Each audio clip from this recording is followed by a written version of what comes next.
From Saigon, this is the American Forces Vietnam Network. Go! Get my hat on, so I'm official. I'm Bruce Meyers. I'm going to be your safety briefer. I'm a Vietnam veteran. Morning, Vietnam. Welcome to the Dawn Buster.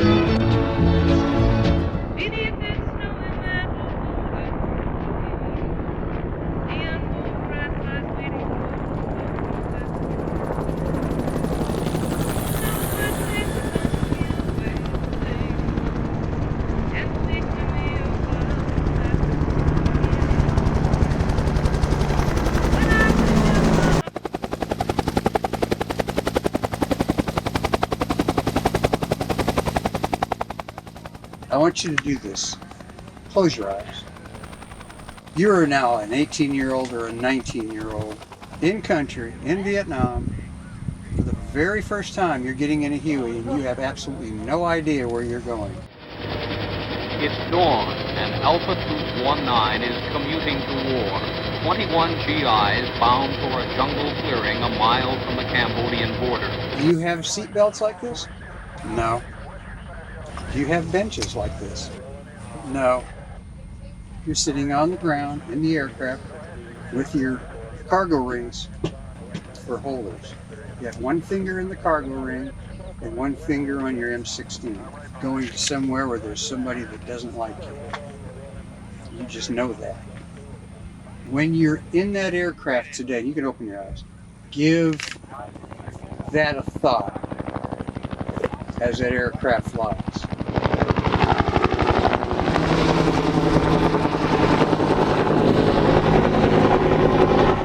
In January 2016, the organization that I'm currently the president of started its second iteration of the organization. The organization had nothing. It didn't have any aircraft. It had a 10,000 square foot dilapidated hangar. I mean, it was beyond repair, and I had less than 90 members in the organization. The first order of business was to establish a package for the FAA to allow us to fly under the Living History Flight Exemption Program. The FAA recognized the Huey as an experimental aircraft, and I can assure you that we didn't buy it off of eBay and we didn't build it in our hangar or in our garage. We actually, it's a certified UH-1 H model that belonged to the government. It actually flew the National Guard. Only a few short years ago, air mobile operations was just an experimental doctrine, a concept never tested under actual battle conditions. It was only fitting and proper that air mobile operations should have been first tried in combat by the 1st Cavalry Division of World War II and Korea fame. Riding helicopters instead of horses or mechanized vehicles, it was renamed the 1st Cavalry Division Air Mobile.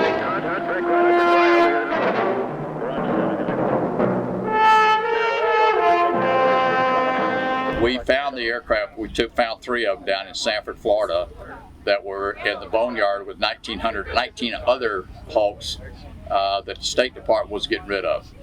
And I went down and paid $100 a piece, and that was in March of 2016. Out of that, those 3 aircraft, 2 of them were actually developed and restored to a flyable status, of which one of them, 123, is flying here today. When I got the 3 aircraft, they came with a transmission and an engine, had nothing else. Didn't have a tail boom on it, had no gearboxes, had nothing. The only thing that's not original on the aircraft is the avionics in the cockpit. The old Army avionics is not compatible, so we had to upgrade the avionics in the aircraft, which that's another expense that we had to incur. In the organization now, currently, we have 625 members, of which 95% of them are lifetime members. Last year, we flew 66 events. We grossed almost $900,000 last year.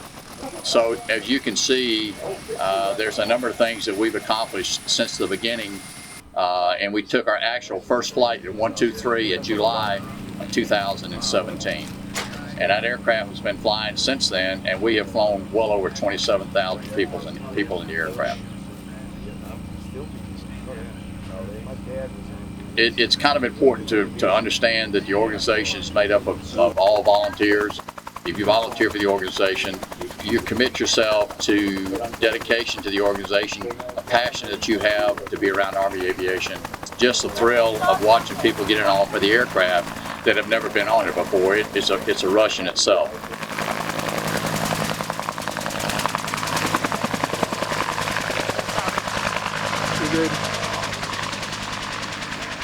Also, we look at the aircraft as a healer and also an educator.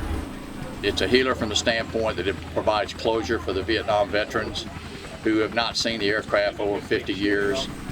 During that time frame, a lot has passed through a veteran's mind, and I can attest to that because I was a Vietnam veteran. So I fully understand the trials and the tribulations that a veteran has gone through since they transitioned out of Vietnam back to the States.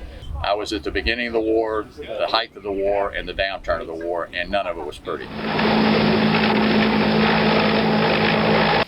Many people said it was unnerving to be waiting for a ride to safety and to be hearing fighting all around you. South Vietnamese Army pilots flew their families to safety aboard the carriers as well. But because there wasn't room to store their helicopters as well as those flown by American pilots, the Vietnamese were forced to ditch their aircraft at sea. The pilots were picked up by American Navy rescue boats. I saw more at the age of 19 than most people see their entire lifetime. The 1st Cav Division was really, when it first started, was known as the 11th Air Assault. It was at Fort Benning, Georgia, training up and improving the air mobile concept. And it went through a training phase for over a year at Fort Benning. And then when Johnson decided to move the 1st Cav Division out of Korea, transitioned our name from the 11th Air Assault to the 1st Cav Division, the air mobile concept was then proven at the Ia Drang Valley. That was the first initial to actually prove that the air mobile concept worked, because we're able to move troops in, move troops out, move their food, the bullets, take the dead out. And that's what the whole air mobile concept was all about. And that was practiced throughout the Vietnam War. Where's Charlie? Down there, but where? Company A has fought him a dozen times. They've taken Viet Cong prisoners, they've found them dead with weapons in their hands, but they've almost never seen them actually fighting. This time, Charlie's waiting on the landing zone. Everybody get off the middle of this LZ. I was a part of the Ia Drang Valley conflict. I saw that firsthand, up close and personal. This is Left Guard 6. I'm down on corral. I've got contact with some snipers, over. Okay, if I don't get the chance to talk to them, DeVito, I want artillery on that hill. I want it now. Hurry up. Get over there, come on!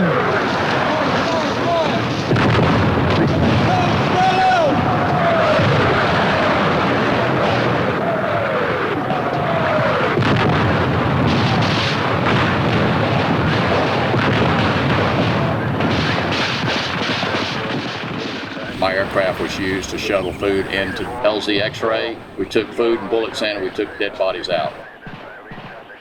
That's a hell of an eye-opener for a kid that's 19 years old, I can tell you that. So, welcome to the war.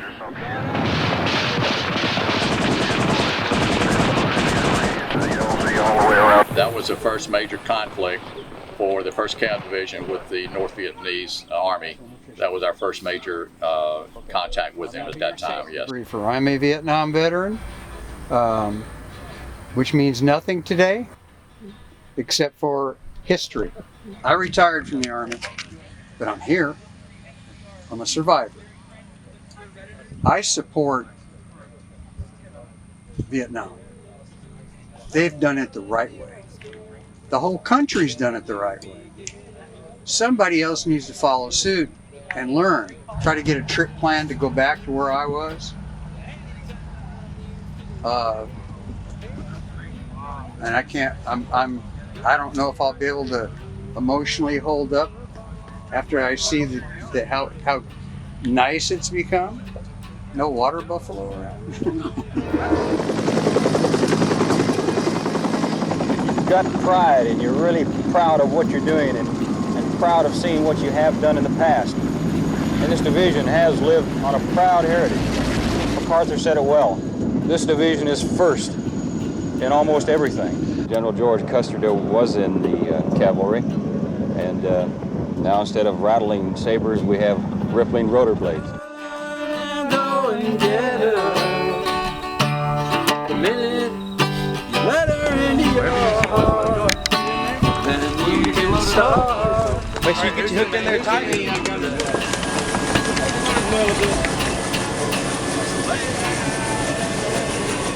A lot of things that disturbed me when I came home. I didn't like the way I was treated. There are 58,300 plus names on a granite wall in Washington, D.C. Those folks gave the ultimate sacrifice to this country. Hey,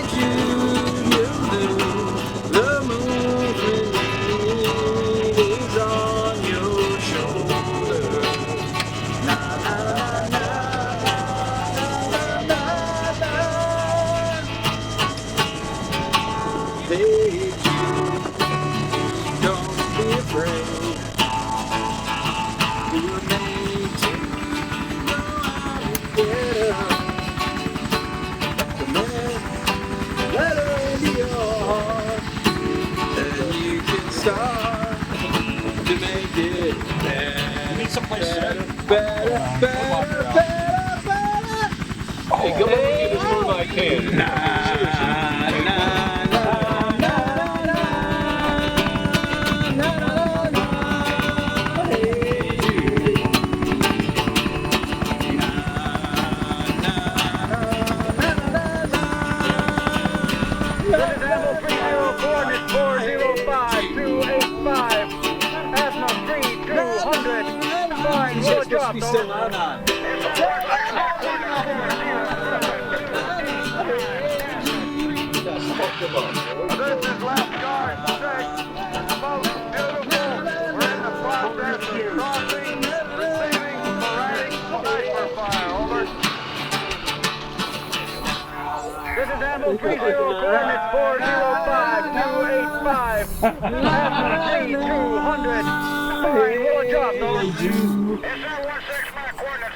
AFVN-FM ceases separate programming for today.